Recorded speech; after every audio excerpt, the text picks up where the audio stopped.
So the other day while we were working here at the Wildlife Center, I got a text from somebody saying they needed help to relocate a rattlesnake off of their property.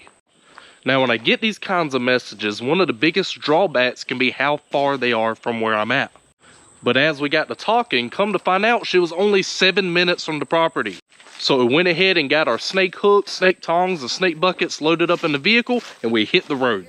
Now, a lot of times whenever we do get a call for a really big rattlesnake, they end up being like maybe 3.5 feet long. But when we finally got to the property and I saw this snake, she fits the definition of a pretty big rattlesnake. Big enough to where I really needed 2 snake hooks to help get her in the bucket, but I only had 1, so we made do with what we had.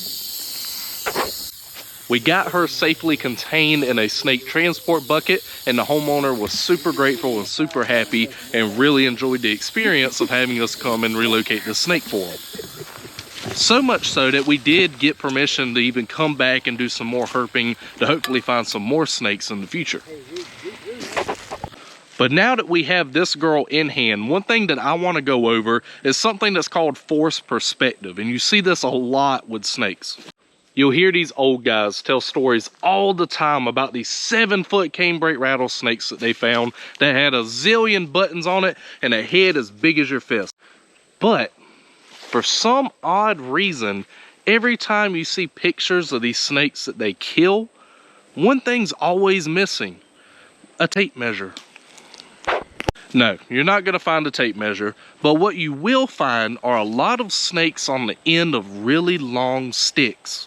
Now, why would you have to put a snake on the end of a hoe, a stick, pair of tongs, anything along those lines? Well, when you hold something closer to the camera, closer than you are, is something called forced perspective. And this is a page out of the fisherman's book, because anytime you see somebody holding a fish really close to the camera, it makes it look a lot bigger and a lot more impressive to your friends. The same exact thing happens with snakes. Let's take a look at this picture here. You see this gentleman holding a rattlesnake on the end of a stick. And at first glance, this rattlesnake looks pretty darn big. But let's move our attention down here to the shadow and see exactly how much closer this snake is to the camera. Now, I don't know about you guys, but I live in the rural South.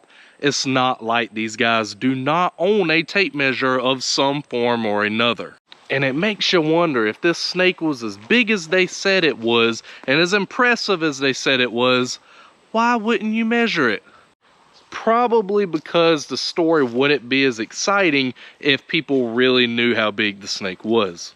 So now we have this actually large rattlesnake, and we're going to go ahead and measure her, and I'm going to show you guys how I safely measure a live rattlesnake before relocating her to a new area. Now, in order for me to do this, I'm going to need a few pieces of equipment. This includes 2 large clear containers, a towel or something soft to put in the bottom of a container, some rope for measuring, a dry erase marker for tracing out the snake, an elusive tape measure, proper venomous snake equipment, and of course a bucket with an agitated rattlesnake in it.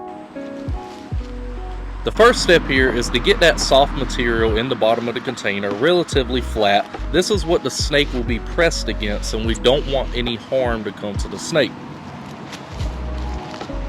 And just to show you how this is going to work, once the snake is on top of the towel, I just slide the other container on top and gently press down. Next, we'll go ahead and get the snake out of the transport bucket.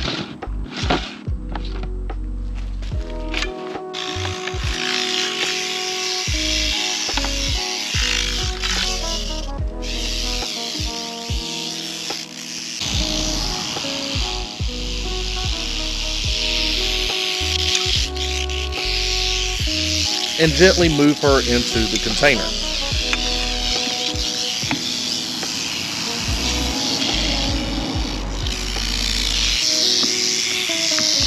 Now this position is not ideal because she is on top of herself, meaning I'm not going to be able to accurately trace her back. I want to be able to follow her spine in a continuous line. So I just use the hook to manipulate her into a more flattened position. Once she's in a good spot, we go ahead and lower that container on top. And as you can see, this is not painful for her. This is just to keep her restrained so I can get that line drawn. With the dry erase marker, I get over top and then I literally just trace out her spine. And for this particular video, I'm just going from her snout all the way to the tip of her tail.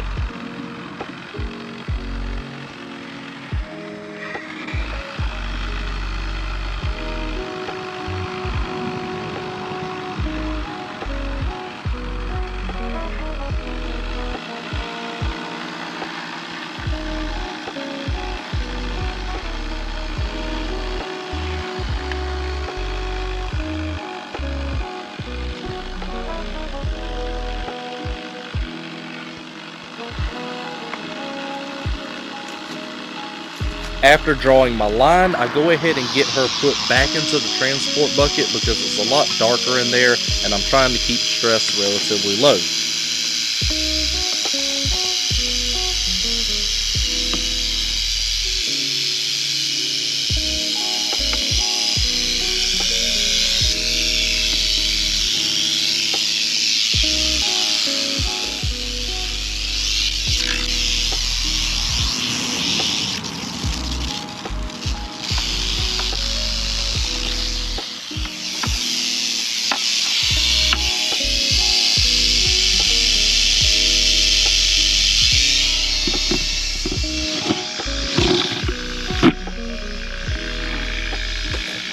Once she is contained, that gives me time to use the rope to trace out the line. Once I have it completely traced out, we can stretch it out straight and use the tape measure to get an accurate measurement.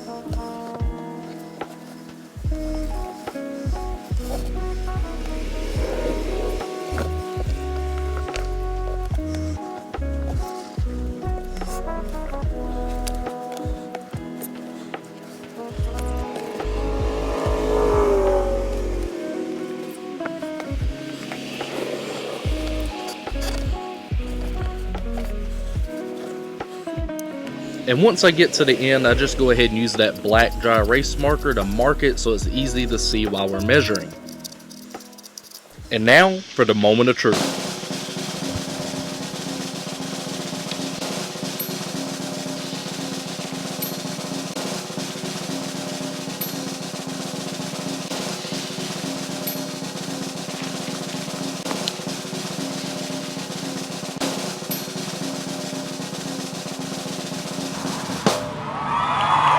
As expected, this was a pretty good sized rattlesnake and one of the larger ones I've had the pleasure of catching. Now all that's left is to let her go back out into the wild to make another generation of these awesome snakes.